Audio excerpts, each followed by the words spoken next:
We are talking waiver wire, the must pickups of week 2. But Harbaugh is known for running the ball, and I think we're going to see more of JK being the running back. Isaiah likely is my number one. This team loves this guy. They try to get him on the field as much as possible. He could be a league winner for you. I would race out and pick him up.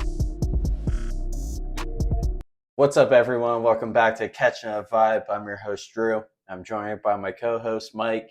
Week 1 just wrapped up. What's your thoughts?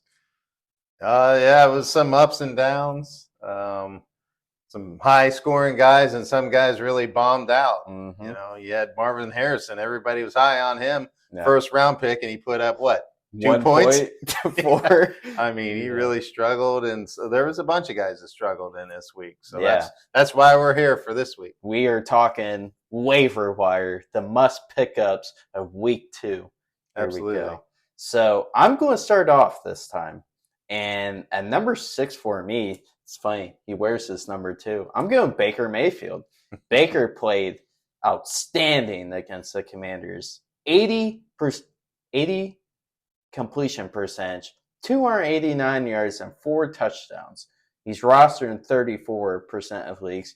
And it's funny, too, because there was real concern coming into the year because they lost their OC. He's the Panthers' head coach now, but Baker silenced the haters on Sunday.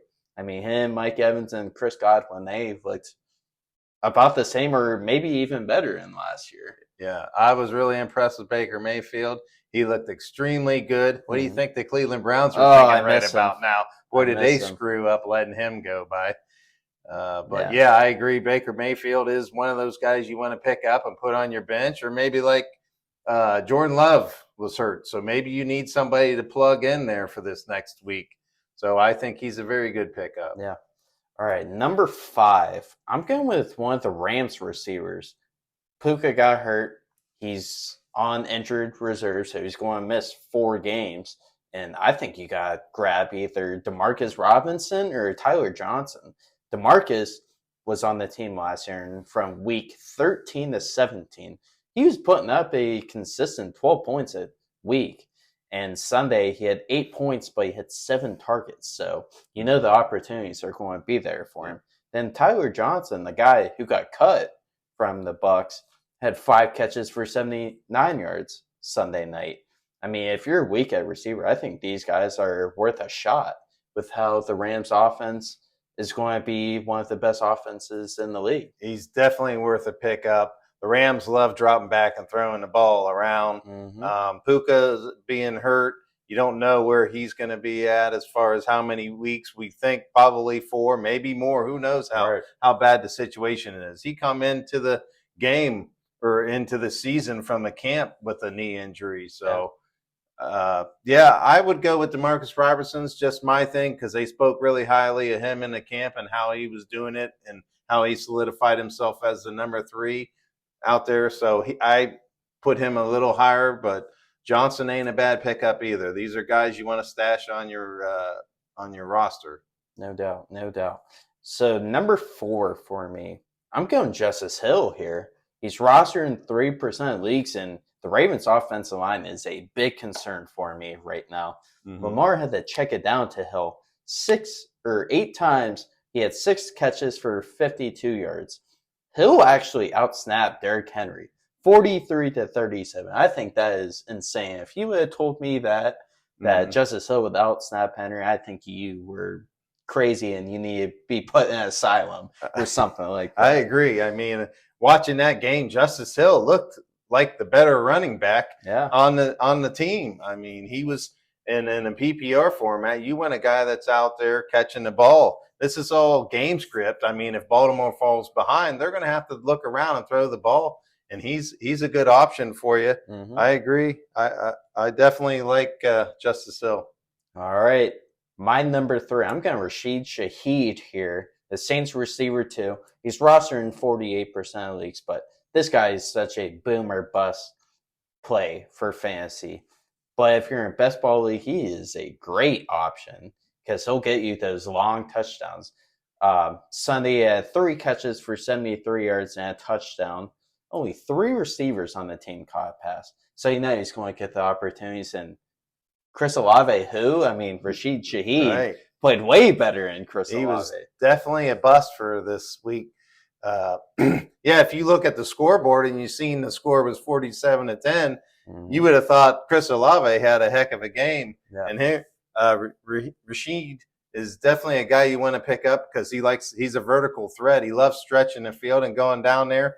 Derek Carr is one of those guys that has been known as a guy to throw the ball down the field.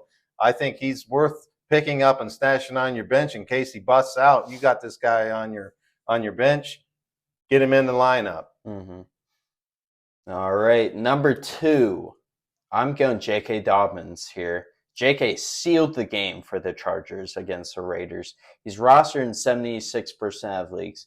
He split carries with Gus Edwards 10-11, but the Chargers offense looked way better when J.K. was out there. Sure, I think Shane Gillis could probably be in a 100-yard race, but Harbaugh is known for running the ball. And I think we're going to see more of J.K. being the running back taking over the backfield if he stays healthy. That is the one major concern with JK. When you watch JK run in the past when he was healthy and he was in there, he's always produced. He's always put up big games. Mm-hmm. And that's the thing. If he can stay healthy, and hopefully that injury bug doesn't hit him this year, and I hope he can play, I think he's definitely a great pickup. Yeah. All right. The number 1, we probably have the same guy. I'm going Isaiah Likely, the tight end for the Ravens. He's rostered 9% of leagues. Isaiah balled out against the Chiefs. He had 9 catches, 111 yards, and 1 touchdown. And if his big toe was a little bit smaller, he would have had the game winner against the Chiefs. Likely scored a 91% grade on PFF with 66 snaps.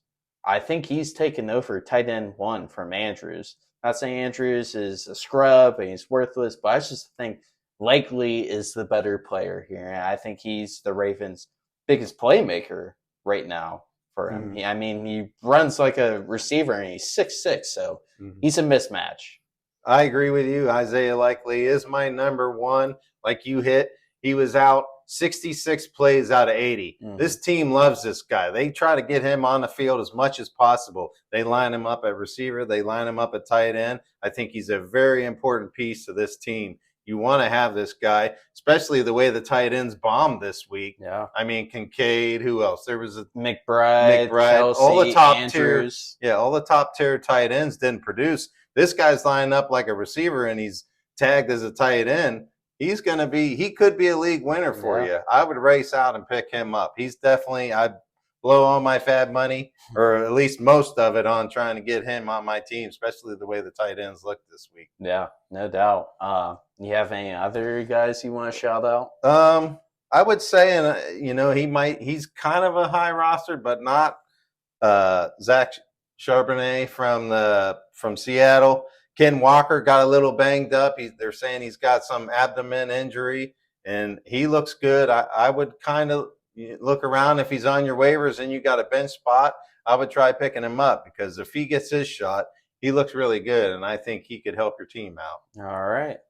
Well, guys, that wraps up the waiver wire for week 2. Thank you guys so much for watching. Comment down who you guys think you should add, or who we missed, who we got right. Just love to hear from you guys. Thank you guys for watching. Make sure to like and subscribe. We'll see you next time. Peace.